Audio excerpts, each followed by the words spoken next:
నమస్తే. రాష్ట్రంలో యూరియా కష్టాలేందో రైతులకు తెలుసు.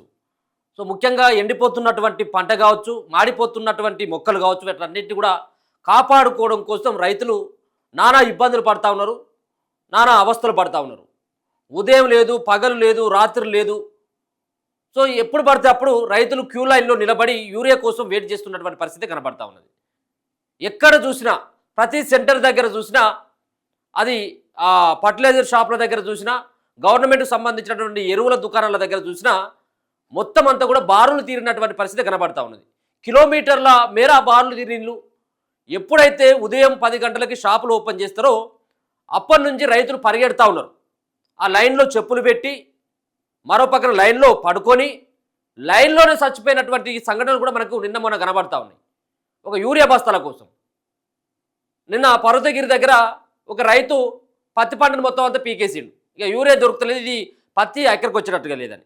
సో అదొక ఎత్తు అయితే, ఇవాళ ఒక మన వెనకాల కనబడతా ఉన్నటువంటి ఒక విజువల్ కనబడతా ఉన్నది స్పష్టంగా. ఇగో అక్కడ ఉన్నటువంటి ఎస్ఐ, నారాయణపేట జిల్లా తీలేరుకు సంబంధించినటువంటి ఆ ప్రాంతంలో యూరియా కోసం నిలబడ్డటువంటి రైతుల మీద ఒక ఎస్ఐ జులుం చూడొచ్చు. ఇగో రైతుల పైన చెయ్యి వేసుకుంటా ఉన్నాడు, రైతులను కొడుతూ ఉన్నాడు, లైన్లో నిలబడ్డటువంటి రైతులని చెంపలు వాయిస్తూ ఉన్నాడు. రేవంత్ రెడ్డి గారు, ఇది మీ ప్రజాపాలనకి ఇది ఒక నిదర్శనం. రైతులని చెంపల పైన కొట్టి ఈ విధమైనటువంటి పరిపాలన ఏంది? వాళ్ళు ఏమైనా దొంగతనానికి వచ్చిందా, లేకపోతే నీ ఇంట్లో ఉన్నటువంటి బంగారాన్నో లేకపోతే నీ ఇంట్లో ఉన్నటువంటి పైసలను ఎత్తుకొచ్చడానికి అయితే రాలేదు కదా. వాళ్ళకి కావాల్సినటువంటి యూరియా కోసం వస్తే వాళ్ళని ఎట్లా పడితే అట్లా కొట్టుడేంది? ఇది అరాచకమైనటువంటి పాలన, ప్రజాపాలన లేకపోయినట్లయితే రాక్షస పాలన అర్థం కావట్లేదు. ఇదంతా కూడా మీరు ఆలోచించాల్సిన అవసరం ఉంటుంది. మీకు రానున్నటువంటి రోజులలో కేంద్ర ప్రభుత్వానికైనా ఇక్కడ ఉన్నటువంటి రాష్ట్ర ప్రభుత్వానికైనా ఇది తీరనటువంటి మచ్చ. ఏంటిది ఇది? ఈ రకమైనటువంటి అరాచకం ఏంది? రైతుల మీద పడి ఎటుపడితే అటు కొట్టడమా? ఇది పోలీసు రాజ్యమా? ఇదేమైనా? ఎప్పుడైనా సరే, ఏదేమైనప్పుడు కూడా చిన్న సంబంధించినటువంటి సమస్యలు ఉండేది కాదనట్లేము.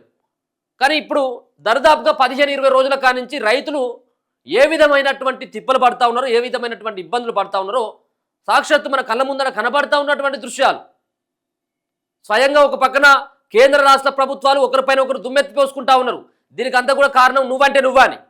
సరే, ఎవరు కారణం అనేటువంటి విషయం పక్కన పెడితే, టైం వెచ్చించి పొలాల్లో ఉండాల్సినటువంటి రైతన్నలు ఇవాళ బజార్ మీదకి వచ్చి పొలాల్లో పని చేసుకొని ఆ పంటను తీయాల్సినటువంటి రైతు సోదరులు ఎవరైతే ఉన్నారో వాళ్ళంతా ఇవాళ క్యూ లైన్లో నిలబడతా ఉన్నారు. క్యూ లైన్లో నిలబడి ఒక యూరియా బస్తా దొరికితే చాలరా దేవుడా అంటూ వాళ్ళు పడిగాపులు కాస్తూ ఉన్నారు. ఆ పంటను కాపాడుకోవడం ఒక ఎత్తు, పంట కోసం ఎరువులకు సంబంధించినటువంటి దుకాణాల్లో గంటల తరబడి, రోజుల తరబడి వేచి చేస్తూ ఉన్నారు. దీనికి సమాధానం ఎవరు చెప్పాలి? సమాధానం చెప్పకపోగా ఈ విధమైనటువంటి దౌర్జన్యం, ఈ విధమైనటువంటి ప్రయత్నం, ఇది ఆలోచించాల్సిన అవసరం ఉన్నది. ఇప్పుడు ఉన్నటువంటి ప్రభుత్వం ఆలోచించాల్సిన అవసరం ఉన్నది.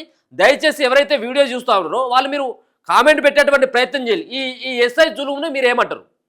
ఒక రైతు పైన, లైన్లో నిల్చున్నటువంటి ఒక యువ రైతు పైన తీలేరు ప్రాంతంలో ఈ విధమైనటువంటి ఘటన, నారాయణపేట జిల్లా తీలేరు సంబంధించినటువంటి ప్రాంతంలో జరిగినటువంటి సంఘటన, ఈ ఎస్ఐ యొక్క దాడిని ఏ విధంగా మీరు మీ కామెంట్ పెట్టండి. మీరేమనుకుంటా ఉన్నారో ఆ ఎస్ఐ తీరు పట్ల ఒక కామెంట్ పెట్టేటువంటి ప్రయత్నం చేయండి.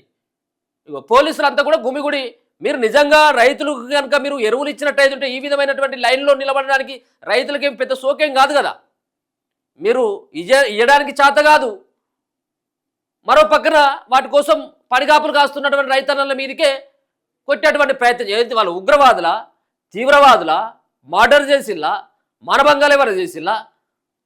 సో అటువంటి వాళ్ళకేమో రక్షణ కల్పిస్తారు ఈ పోలీసు యంత్రాంగం. యూరియా బస్తాలకు వచ్చినటువంటి రైతులనేమో దౌర్జన్యంగా చెంపలు వాయిస్తూ ఉన్నారు. ఈ విధమైనటువంటి పరిస్థితి చాలా చోట్ల ఈ విధమైనటువంటి పరిస్థితి ఉంది. రైతులను ఎటుపడతాడు పోలీసులు నెట్టేయడం, ఏ విధమైనటువంటి ఆ సిచ్యువేషన్ కనబడతా ఉన్నది. గ్రామాలలో ఉన్నటువంటి దగ్గర పడిగాపులు కాస్తూ ఉన్నారు, చెప్పులు పెడతా ఉన్నారు, పాస్బుక్లు పెడతా ఉన్నారు, మరో పక్కన లైన్లో నిల్చుంటున్నారు, లైన్లో పడుకుంటున్నారు ఒక యూరియా బస్తా కోసం. ఒక దారుణమైనటువంటి సంఘటన ఇది. ఇది చాలా బాధాకరం. ఒక రైతన్న మీద ఒక పోలీసు దౌర్జన్యం, ఒక దారుణమైనటువంటి ఘటనగా మనం చూడాల్సిన అవసరం ఉంటుంది. సో మీరు కూడా ఒకసారి ఈ వీడియో ఒకసారి చూడండి ఈ పక్క బాక్స్లో కూడా కనబడతా ఉంటుంది. సో అది కూడా ఒకసారి చూడండి ఏ విధమైనటువంటి దౌర్జన్యానికి పాల్పడతా ఉన్నాడు ఒక పోలీసు. ఆ పోలీసుకు సంబంధించినటువంటి పేరు తెలియదు కానీ సో యూరియా కోసం వచ్చిన రైతుపై పోలీసుల దౌర్జన్యం. నారాయణపేట జిల్లా మరికల్ మండలం తీలేరులో యూరియా అడిగిన రైతులు చెంప మీద కొట్టిన ఎస్ఐ ఎక్కడ ఎస్ఐనే మరికల్ మండల మరికల్ ఎస్ఐ ఈ విధమైనటువంటి దౌర్జన్యానికి పాల్పడతా ఉన్నాడు. రైతుల మీద ఏంది నీ ప్రతాపం? ఆ సంబంధించినటువంటి దీనికి కారణమైనటువంటి ప్రజాప్రతినిధులు చెంపలు పలగొట్టాలి కదా. ఇలా రైతులు రోడ్ల మీదకి వచ్చినటువంటి వాళ్ళని ఏమో పలగొట్టేటువంటి సాధన అవుతా ఉన్నది. దీనికి కారణమైనటువంటి వ్యక్తులకు కదా కావాల్సిన పనిష్మెంట్ ఇది. ఈ పనిష్మెంట్ ప్రజలు చేస్తారు. ప్రభుత్వాల యొక్క చెంపలు పలగొట్టేటువంటి దాన్ని ప్రజలు తీసుకుంటారు. మీరేమో రైతుల చెంపలు పలగొట్టురు. మీరు కాస్తనే ఉండాలి ఎస్ఐ గారు, కొంతమంది ఆలోచించాల్సిన అవసరం ఉన్నది. ఇదేనా దీనికోసం రైతులను చెంపలు పలగొట్టి రైతులను ఇబ్బంది పెట్టేది కానీ ఉద్యోగం ఇచ్చింది. వాళ్ళు కట్టేటువంటి పనులతోనే కదా నీ జీతాలు వెళ్ళేది, నీ కుటుంబం నడిచేది. ఏమన్నారు నిన్ను? మీ అత్తగారు పెట్టినటువంటి ఏదైనా సొమ్ము ఎత్తుకుపోయేదానికి వచ్చిన వాళ్ళ పాపం ఏంది ఆ విధమైనటువంటి దౌర్జన్యం? ఆ సంబంధించినటువంటి నారాయణపేట జిల్లా కమిషనర్ గారు దీని పట్ల చాలా సీరియస్గా తీసుకోవాల్సిన అవసరం ఉన్నది. ఆయన సస్పెండ్ చేయాలి ఎస్ఐని. ఒక రైతులు కొట్టడం ఏంది? మర్డర్ చేసినటువంటి వాళ్ళకి వత్తాసు పలుకుతారు ఈ పోలీసులు. కొంతమంది అందరిని అనట్లేదు, కొంతమంది ఉన్నారు ఇట్లా. చాలామంది మంచి వాళ్ళు కూడా ఉన్నారు, ఎస్ఐలుగా పనిచేసేటువంటి వాళ్ళు, పోలీసులుగా పనిచేసేటువంటి వాళ్ళు. వాళ్ళ మీద ప్రతాపమా? దయచేసి ఒకసారి ఎస్ఐ గారు చేసినటువంటి ఈ నిర్వాహకం ఏదైతే ఉన్నదో, చెంపలు చెట్ట పలగొట్టినటువంటి ఎస్ఐ ఎవరైతే ఉన్నారో ఈయన పట్ల మీరేమనుకుంటా ఉన్నారు?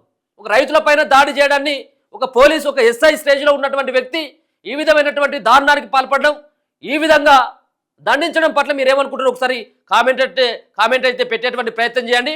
మరోసారి చెప్తా ఉన్నాం, నారాయణపేట ఎస్పీ గారు కానీ, నారాయణపేటకు సంబంధించినటువంటి కమిషనర్ గారు కానీ దీని పట్ల చర్యలు తీసుకోవాల్సిన అవసరం ఎంతైనా ఉన్నదని చెప్పేసి మరోసారి సూచిస్తా ఉన్నాం.